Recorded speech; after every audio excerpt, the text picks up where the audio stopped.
imagine looking out the window late at night, only to see faces staring back at you. Faces that don't belong to anyone you know, and they aren't supposed to be there. This chilling true story is not just a tale of the supernatural, but a terrifying encounter with something darker, something that defies explanation. It was the dead of night when Sarah first saw them, faces pale and distorted, pressing against the living room window, staring into her soul. She thought it was just the reflection of the streetlights, some trick of the light.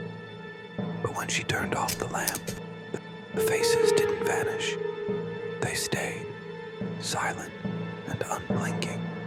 At first, Sarah told herself she was just tired, moving into a new home, unpacking boxes, dealing with the kids. It had been a long day, but the next night they were back.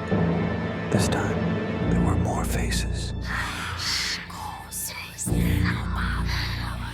They weren't just pressing against the glass. They were watching, and Sarah wasn't sure anymore if they were real.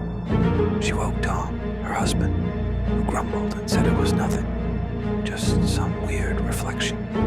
He checked the windows. Empty. No faces. But as soon as he left the room, the faces returned. Eyes wide, some of them smiling, others twisted in silent agony. That's when the tapping started. It was a light, rhythmic tapping on the windows, as though someone or something was trying to get in. Every night it grew louder. Sometimes it sounded like fingers, other times like claws scratching at the glass. Ethan, their 8-year-old son, said he heard it too.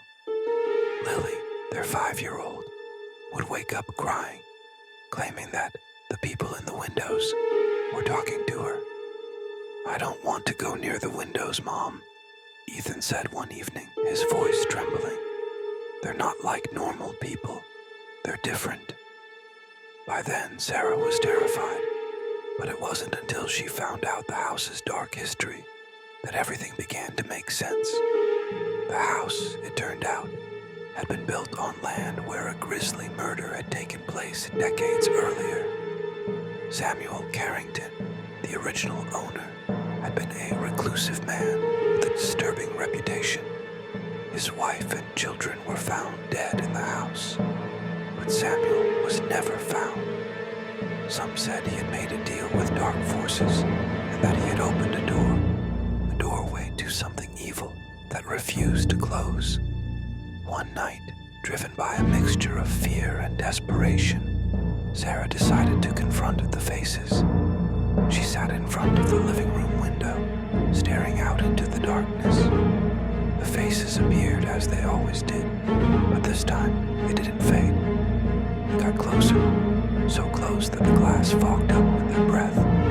One face, clearer than the others, smiled. A wide, cruel grin. It was a man's face, his eyes black holes in his skull. The smile stretched unnaturally, as if it was trying to pull itself off his face. "We're waiting for you," the face mouthed. Heart pounding, Sarah stumbled back, knocking over her lamp. The window rattled violently. She grabbed the phone and called Tom, but before she could speak, the line went dead. The tapping on the glass intensified, turning into a pounding. "Get out," Sarah whispered to herself. "Get out now."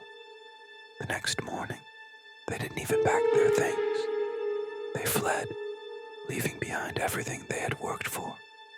The house stood silent in the early light, the windows dark and empty. But as Sarah looked back, she could have sworn she saw something, or someone, moving behind the glass, watching, waiting. The house was empty, but it wasn't alone.